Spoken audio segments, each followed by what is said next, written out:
누가복음 1장 18절에서 25절 함께 봉독합니다. 시작.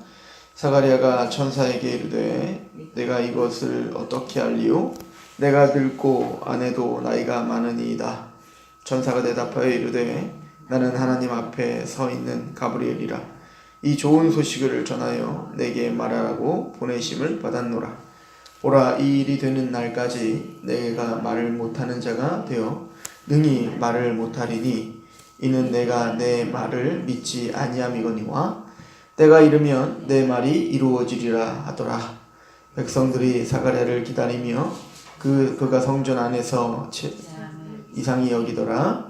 그가 나와서 그들에게 말을 못하니 백성들이 그가 성전 안에서 환상을 본 줄을 알았더라. 그가 몸짓으로 뜻을 표시하며 그냥 말 못하는 대로 있더니 그 직무의 날이 다 되매 집으로 돌아가니라. 이후에 그의 아내 엘리사벳이 잉태하고 5달 동안 숨어 있으며 이르되 주께서 나를 돌보시는 날에 사람들 앞에서 내 부끄러움을 없게 하시려고 이렇게 행하심이라 하더라. 아멘. 하나님께서 가브리엘 천사를 통해서 엘리사벳과 사가랴를 통하여 요한이 날 것을 이제 예언하셨고 말씀하셨습니다. 사가랴는 제사장으로서 이제 제사의 직무를 감당하기 위하여 성소에 들어갔고 그 안에서 아마 천사들을 대면했던 것 같습니다. 그러니까 밖에 있는 유다 사람들과 그 누구도 그 천사가 말씀한 것을 듣지 못했고 이 사가랴만 개인적으로 들었던 것 같죠. 사가랴는 가브리엘의 말을 통해서 요한을 줄 거야, 아들을 낳게 할 것이다.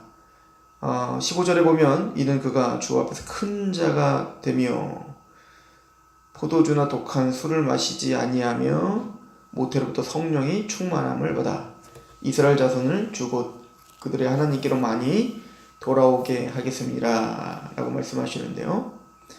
이건 사실은 이제 그 민수기에 보면 나실인의 그 계명과 상당 부분 일치를 하죠. 그러니까 이 나실인이 하나님이 선택받은 자라는 것인데 너희 아들은 바로 나실인이 될 것이다. 하나님이 구별하여 하나님의 일을 위해서 사용할 자가 될 것이다. 그리고 성령 충만함을 받아. 그러니까 모태로부터 성령 충만을 받게 될 것이다 라고 말씀을 합니다. 그래서 누가는 우리가 잘 알듯이 이제 그 사도행전까지 같이 기록했지 않습니까? 그래서 그 성령님에 대한 그 성령님의 사역에 대해서 대단히 관심이 많고 또 잘 소개하고 있는 또 책이 이 누가복음과 사도행전이기도 합니다. 그 성령님께서는 예수님이 성령님으로 말미암아 마리아가 잉태되었지 않습니까? 또 성령님에 이끌려 시험을 당하시고 또 성령님과 함께 동행하시고 또 십자가에서 부활할 때 성령님으로 말미암아 그렇게 부활의 능력을 말했던 분이 바로 성령님이시죠. 또한 그 성령님은 이 교회에 불의 혀같이 갈라짐으로 내려오셔서 이 교회를 충만하게 하셨던 그분, 바로 이 성령님은 그 예수님과 그 교회를 주장하시고 또 주관하시는 분이십니다. 그런데 그분은 바로 이 세례 요한에게 태로부터 있을 때부터 성령 충만을 받았다라고 이야기를 하죠. 성령님께서 보호하시고 그를 주관하시고 계시다라고 이야기를 하고 있는 거예요. 그런데 이 사가랴가 이 얘기를 듣고 사실은 잘 믿지를 못합니다. 이게 성경의 기록인데요. 그 18절에 보면 사가랴가 천사에게 이르되 내가 이것을 어떻게 알리오? 내가 늙고 아내도 나이가 많으니이다. 내가 이것을 어떻게 확증할 수 있겠냐? 이걸 내가 어떻게 믿을 수 있겠냐? 라고 지금 말하고 있는 것이죠. 천사는 그 믿음 없는 사가랴의 불신앙을 책망하죠. 그러나 하나님은 이 가브리엘을 통해서, 이 가브리엘 전사를 통해서 그의 믿음 없음을 책망하시지만 또 돕고 계시는 걸 볼 수 있습니다. 사실은 하나님, 내가 믿음이 없습니다, 나에게 표적을 좀 보여주십시오 라고 하는 것은 생소한 일이 아니에요. 성경에는 그것을 잘못된 것이라고 이야기하지는 않습니다. 때로는 믿음이 없는데도 표적을 구하지 않는 것이 불신앙입니다. 그래서 그 중에 대표적인 게 이제 아하스 왕이에요. 이사야서에 보면 7장에 보면 하나님께서 너를 도울 테니까 너는 아수르를 의지하지 마, 너는 이집트를 의지하지 마라, 나를 의지하라 라고 이야기합니다. 네가 만약 믿음이 없으면 내가 표적을 줄게 라고 했더니 아하스가 무슨 소리입니까? 내가 하나님을 믿지요. 그런데 속으로는 하나님의 말씀을 믿지 않았거든요. 자기의 계획과 자신의 정치 또 외교로 그것을 타개하려고 했단 말입니다. 하나님이 너희가 아니야, 너는 믿지 않아, 그리고 주신 그 표적이 임마누엘 표적인 거란 말이에요. 우리가 잘 알듯이 아브라함 또한 표적을 구했죠. 그러니까 창세기 15장에 가면 하나님께서 너는 이 땅에 4대 만에 돌아올 거야 라고 약속을 하시니까 아브라함이 내가 그걸 어떻게 확증할 수 있습니까? 라고 물어봅니다. 그래서 그때 하나님께서 그에게 확증하는 그 표적을 준 것이 무엇이냐면, 네가 짐승들을 반으로 쪼개갖고 쭉 깔아놔라 이거예요. 그리고 불 가운데서 하나님께서 지나가시는 것을 통해서 이것은 네가 이루는 것이 아니라 내가 이렇게 쪼개지는 한이 있더라도 내가 이루는 것이다 라고 하는 것을 확증해 주심으로 그 믿음 없는 아브라함을 돕고 계시는 걸 우리는 볼 수가 있죠. 기드온도 그랬고요. 그러니까 이 사가랴가 이것을 내가 어떻게 알겠습니까? 라고 되묻는 것은 사실은 믿음 없음, 너의 불신앙이 맞죠. 믿음 없는 거예요. 그러나 하나님은 그 믿음 없음을 지적해 주시면서도 그 사가랴의 믿음을 도와주시기를 바랬습니다. 그래서 이 첫 번째 도와주기 바로 이 가브리엘이 자신의 지위와 능력이 무엇인지를 보여준 거. 내가 말하고 있는, 네 앞에서 말하고 있는 나 천사 가브리엘이, 이 가브리엘은 오늘 말씀해 보면 하나님 앞에 서 있는 가브리엘이라고 자신을 소개하고 있죠. 하나님 앞에. 그러니까 하나님의 최측근으로 항상 하나님을 뵙는 천사. 그러니까 천사들도 지위가 다 있거든요. 근데 그 천사들 중에 하나님과 가장 가까이에서 하나님을 보필하는 천사가 이 가브리엘이죠.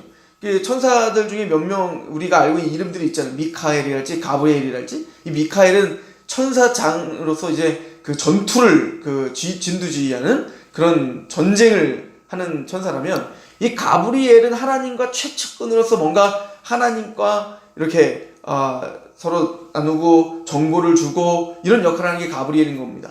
그러니까 그 유대인들의 전통에는 그래서 그 가브리엘뿐만 아니라 이 네 명의 천사를 네 생물, 이 보좌 앞에 있는 그 네 생물이 바로 천사들이거든요. 천사 그룹들. 그 그룹들 중에 하나가 바로 이 가브리엘이다라고 이야기를 하죠. 그래서 이제 천사 가브리엘은 믿음 없는 사가랴에게 내가 바로 하나님 앞에 서서 하나님을 대면하는 자요, 그 지위를 이제는 그에게 이야기하는 겁니다. 그리고 20절에 보면 보라, 일이 되는 날까지 내가 말을 못하는 자가 되어 능히 말을 못하리니 이는 내가 내 말을 믿지 아니함이거니와 때가 이르면 내 말이 이루어지리라. 그러니까 그의 불신앙을 책망하고 징계하는 차원에서 말을 못하게 하는 거예요. 첫 번째는. 그러니까 너가 나를 믿지 못하고 하나님을 믿지 못하는 것을 하나님은 너는 왜 이렇게 불신앙이 있느냐 라고 하면서 말을 못하게 될 거야 라고 하지만 한편으로는 이것이 바로 그의 믿음을 돕고 있는 거예요.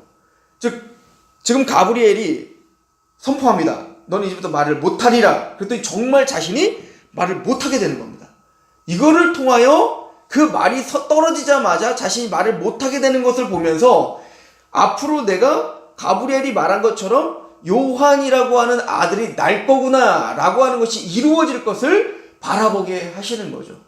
하나님은 지금 이 불신앙이 있는, 즉 믿지 못하는 이 세례 요한을 믿음을 돕고 계시는 거예요. 좀 더 넓게 보면 사가랴의 믿음을 돕고 있는 이유는 이제 몇 달이 못 돼요? 누가 이제 임신을 하게 될 겁니까? 마리아와 요셉이 임신을 하게 될 거예요. 근데 그 임신은 이 사가랴와 이 엘리사벳보다도 훨씬 더 믿기 어려운 임신이 될 것입니다. 그러니까 엘리사벳과 이 사가랴는 나이가 많아서 낳지 못하는 거예요. 그 아브라함과 사라처럼 말입니다. 그런데 이제 그 요셉과 마리아는 완전 다른 문제죠. 나이가 많아서 못 낳는 게 아니라 아예 정혼을 하지 않았다. 아직은 약혼만 했지 아직은 결혼하지 않았다고요.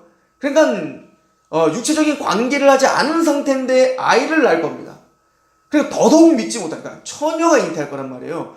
더더욱 믿지 못할 거예요. 그래서 그 마태복음에는 마리아의 이야기만 나와 있지만 누가는 이 사가랴와 엘리사벳 이야기를 먼저 이야기를 하는 겁니다.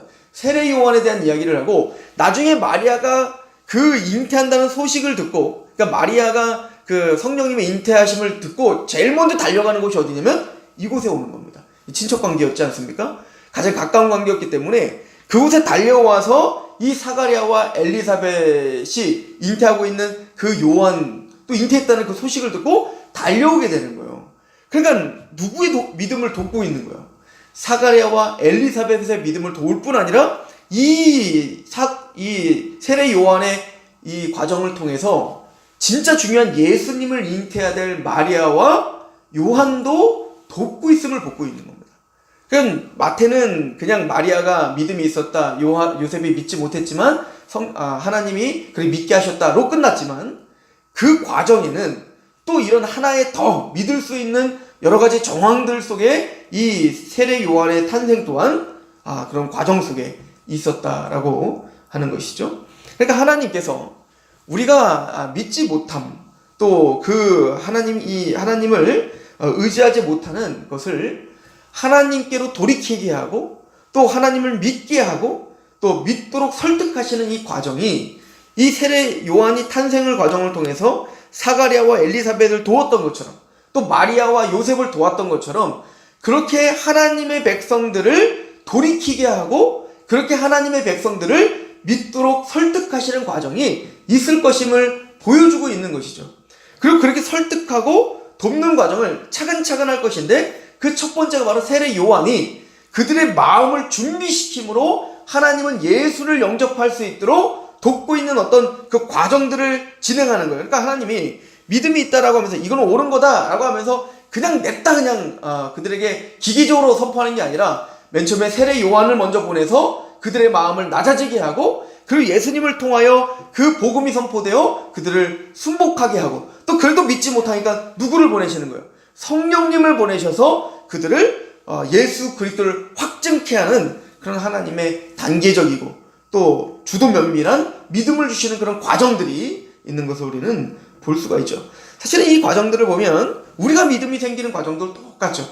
그러니까 하나님께서는 우리를 선택하시고 성령님을 통하여서 거듭나게 하시고 그리고 세례 요한이 선포하듯 하나님의 율법을 통하여 우리가 죄의 됨을 깨달아 낮아지게 하시고 그리고 예수 그리스도의 복음을 바라보며 믿고 성령님의 역사하심을 통해서 우리가 그 말씀이 적용되고 믿어지고 그래서 하나님을 찬양하는 그런 역사를 우리가 경험하게 되듯 이 엘리사벳과 이 사가랴, 마리아와 요셉도 동일하게 그 역사 가운데서 마지막에 찬양으로 하나님께 경배를 돌리고 영광을 돌리는 것으로 마무리를 짓고 있는 것을 볼 수 있습니다.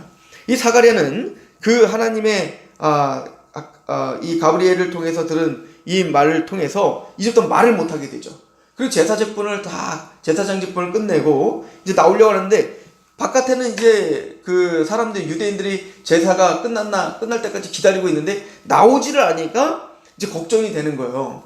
근데 막상 나왔더니 이 사가랴가 말을 하지 못하는 겁니다. 그럼 막 몸짓으로 아무리 표현하려고 해도 이게 뭔 말인지를 알아듣지를 못하는 거 아니에요? 그러니까 이 백성들은 이 사가랴가 뭔가 환상을 봤구나.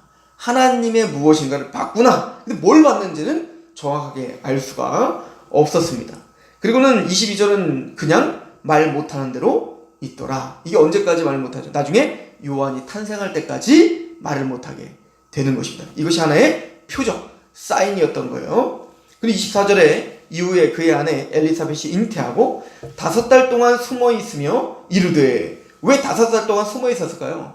뭐 여러 가지 의견이 있는데 가장 합당한 것은 이 아마 엘리사벳은 어쨌든 자신이 남편이 말을 못하게 됐고, 또 이 엘리사벳 남이 이 그 사가랴가 말은 못했지만 어떻게 해서든 엘리사벳에게 이야기했지 않겠습니까? 앞으로 잉태될 것이라는 거. 그래서 아마 글로라도 표현해서 분명히 알고 있었을 거예요, 엘리사벳은.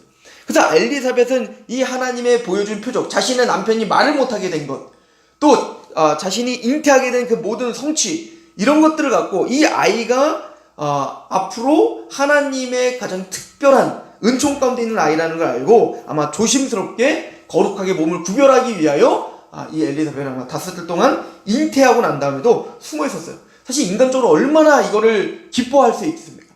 얼마나 자랑할 수 있겠습니까? 그러나 엘리사벳은 이것을 숨김으로 하나님 앞에 그 아이를 구별하고 또 자신을 정결하게 하고 거룩하게 하는 아마 과정이었을 것입니다. 그리고는 엘리사벳이 이렇게 고백하죠. 25절 중요한 말입니다. 주께서 나를 돌보시는 날에 사람들 앞에서 내 부끄러움을 없게 하시려고 이렇게 행하시니라. 내 부끄러움, 내 수치를 없애시려고 하시는구나. 즉, 그 당시에는 이 여자가 아이를 낳지 못한다는 건 수치였고, 또 아이를 낳지 못한다는 하나님의 저주를 받았다라고 하는, 어떤 하나님께 버림받았다라고 하는 그런 느낌이었단 말이에요. 오늘날과는 다르죠. 그래서 엘리사벳은 얼마나 눈물로 자녀를 위해서 간구하고 기도했겠습니까? 그런데 드디어 하나님은 내 기도를 들으시고 하나님 내 수치를, 내 부끄러움을 없게 하시기 위하여 하나님은 이런 역사를 이루셨다라고 찬양하는 것을 볼 수 있습니다. 그러나 우리가 앞에서 이미 설명했듯 이 한 가정의 기도의 응답, 이 한 가정의 자녀가 태어난 것은 단순히 한 가정의 자녀가 태어나는 것이 아니라 그 당시 유대의 수치, 유다의 부끄러움, 이스라엘의 부끄러움을 이제는 회복시켜 주시는 사인이었다라고 하는 것을 우리는 볼 수가 있습니다. 이스라엘 백성들이 애굽에서 출애굽을 할 때 홍해 앞에 섰을 때 뒤에는 애굽 군대가 쳐들어오고 앞에는 홍해가 가로막혔습니다. 그 이스라엘 백성들은 겁이 나서 여기서 우리가 죽게 하려고 굳이 애굽에서 우리를 끄집어냈는가라고 두려워하며 원망을 할 때 모세는 그들에게 말합니다. 너희는 잠잠하라. 하나님의 행하시는 일을 보라 라고 이야기를 합니다. 또한 이스라엘 백성들이 여리고성이 무너지는 그 역사를 체험할 때 하나님은 그 여리고성을 한 바퀴 돌고 7일 동안 돌으라고 할 때 아무 말도 하지 말라라고 말합니다. 제일 말했던 게 뭐죠? 침묵하라 하는 거죠. 너희들의 생각과 너희들의 마음과 너희들의 감정과 너희들의 상황과 그 모든 것을 다해서 하나님의 약속이 떨어졌을 때 그 약속을 판단하고 그 약속을 의심하고 그 약속을 믿지 못하는 그들에게 제일 먼저 요구하는 건 너희들은 잠잠하라요. 저는 그런 의미도 있다고 생각합니다. 사가랴에게 잠잠하라 라고 말합니다. 그리고 하나님이 행하시는 일을 보라 라고 하는 것과 같습니다. 하나님은 드디어 그 약속대로 인간들을 잠잠하게 하시고 하나님은 하나님의 일을 행하심으로 요한을 잉태하게 하셨고 그들의 수치를 회복시켜 주셨던 것처럼 하나님은 유대에게 그리고 하나님의 백성들, 하나님의 나라를 그 수치와 부끄러움, 하나님의 이름이 땅에 떨어지고 또 거룩한 하나님의 이름이 그렇게 조롱을 받고 있는 이 시대에 하나님은 잠잠하라. 하나님의 일을 하나님이 행하셔. 하나님은 그 우리의 모든 수치와 우리의 모든 부끄러움을 없애게 하실 것입니다. 그래서 하나님은 예수 그리스도를 우리에게 주셨고 우리를 구원하셨으며 그리고 오늘 구원받은 하나님의 백성들의 삶 속에서도 우리 보고 잠잠하라 말씀하십니다. 하나님은 우리의 삶 속에서 하나님의 행하실 일을 행하고 계시고 우리의 부끄러움을 없애 주실 것입니다. 그 날이 반드시 도래할 것이며 그 언약은 성실하게 오늘도 우리의 인생을 통해서 진행되고 있음을 믿는 하루가 되시기를 축원합니다. 기도하겠습니다. 하나님 아버지 너무나 감사합니다. 엘리사벳과 이 사가랴의 믿음을 도우시며 또 그의 부끄러움과 수치를 없애시기 위한 하나님의 구원의 역사가 시작됨을 봅니다. 세례 요한이 아버지의 은총 가운데 잉태되고 또 아버지의 은총 가운데 그렇게 주의 길을 예비하는 사자로 그렇게 준비되고 사역할 것을 아버지 하나님께서 약속하셨고 믿지 못하는 사가랴와 또 엘리사벳을 도우시는 그 하나님의 은총을 발견합니다. 이 하나님 그 은혜가 오늘 우리에게 있음을 고백합니다. 하나님 우리가 잠잠히 하나님이 행하시는 일들을 바라보는 하루가 되게 하옵소서. 예수 그리스도 이름으로 감사하며 기도합나이다.